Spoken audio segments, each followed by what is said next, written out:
તો વડોદરાના ખેલૈયાઓ માટે માઠા સમાચાર છે, કારણ કે પ્રખ્યાત United way of Vadodara garba ગ્રાઉન્ડમાં આજે પણ ગરબાનું આયોજન થઈ શકે તેમ નથી। ગઈકાલના ભારે વરસાદને કારણે ગ્રાઉન્ડની સ્થિતિ અત્યંત ખરાબ થઈ ગઈ છે, જ્યાં ચારે તરફ કીચડ અને ગંદકી ફેલાયેલી છે। આયોજકોએ 250થી વધુ શ્રમિકોને ગ્રાઉન્ડના સમારકામ માટે લગાવાયેલા છે અને ખુદ આયોજકો પણ સફાઈ કામગીરીમાં જોડાયા છે। યુનાઇટેડ વેના રિસોર્સ મોબિલાઇઝેશન કમિટીના ચેરમેન તારક પટેલે જણાવ્યું કે અમે ગ્રાઉન્ડને રમવા લાયક બનાવવા સતત પ્રયાસો કરી રહ્યા છે।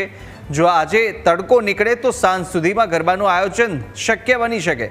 જોકે હવામાન વિભાગે આગામી 2-3 દિવસ સુધી ભારે વરસાદની આગાહી કરી છે, જે ખેલૈયાઓ અને આયોજકોની ચિંતા પણ વધારી રહી છે। વરસાદની આગાહી તો હતી જ, એટલે શનિવાર રાતે જ અમે આ ગ્રાઉન્ડ પર પ્લાસ્ટિકને બધું પાથરી દીધેલું, અને પણ ગઈકાલના દિવસમાં ઘણો વરસાદ પડ્યો। આજે જેમ જેમ હવે પ્લાસ્ટિક કાઢીએ છીએ અને જોઈએ છીએ ગ્રાઉન્ડની પરિસ્થિતિ,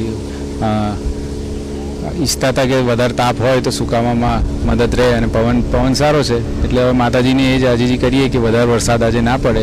મહેનત અમારી પૂરેપૂરી ચાલુ છે। ઓલમોસ્ટ 100થી 125 લોકો ગ્રાઉન્ડ પર કામ કરી રહ્યા છે, મોપ કરી રહ્યા છે પાણી કાઢવા માટે, અને સોડસ્ટ ને બાકી બધું બી સક્શન પમ્પ્સ બી મૂકેલા છે, સુપર સોકર બી લાવેલા છે, અને ફૂલ તૈયારી અમારી છે કે સાંજ સુધી અમે ગ્રાઉન્ડ રેડી કરી શકીએ।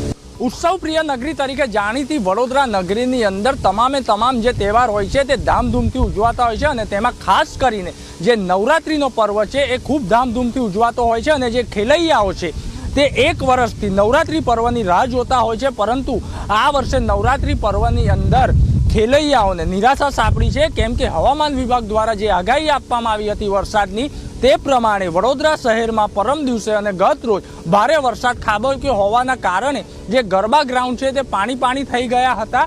જે રીતના આપ દ્રશ્યોમાં જોઈ શકો છો, આજે વહેલી સવારથી વરસાદ બંધ છે, પરંતુ ગત રોજ જે વરસાદ ખાબક્યો હતો તેના કારણે ગરબા ગ્રાઉન્ડમાં પાણી ભરાઈ ગયા હતા, અને 6 જેટલા મોટા જે ગરબા આયોજકો છે તેમના દ્વારા ગરબા રદ કરી દેવામાં આવ્યા હતા। ત્યારે આજે વરસાદે ખમૈયા કર્યા છે। ત્યારે આપ દ્રશ્યોમાં જોઈ શકો છો, આ યુનાઇટેડ વે ગરબાનું ગ્રાઉન્ડ છે, અને આયોજકો દ્વારા આજે સાંજે ફરીથી ગરબાનું આયોજન થઈ શકે તેની માટે માનવ શક્તિ લગાડી દેવામાં આવી છે। સેક્શન મશીનથી પાણી ખેંચવામાં આવી રહ્યું છે, સાથે સાથે 200થી વધુ માણસો જે છે તે ગ્રાઉન્ડની સફાઈ કરવા માટે કામે લાગ્યા છે। પરંતુ જે રીતના હવામાન વિભાગની આગાહી છે, હજુ પણ વરસાદ થઈ શકે છે, એટલે કે જે રીતના આયોજકો આજે સાંજે ગરબા થાય તેની માટે ગ્રાઉન્ડ તૈયાર કરી રહ્યા છે। પરંતુ જો એકવાર વરસાદ હવે ખાબક્યો તો ફરીથી આજે જે ખેલૈયાઓ છે તેમને નિરાશા સાંપડશે, કેમ કે આજે પણ વરસાદ ખાબકશે તો ગરબા રદ કરવાનો વારો આવશે। કેમેરામેન અંકિત ગોંસીકર સાથે પ્રશાંત ગજ્જર, ન્યૂઝ કેપિટલ, વડોદરા।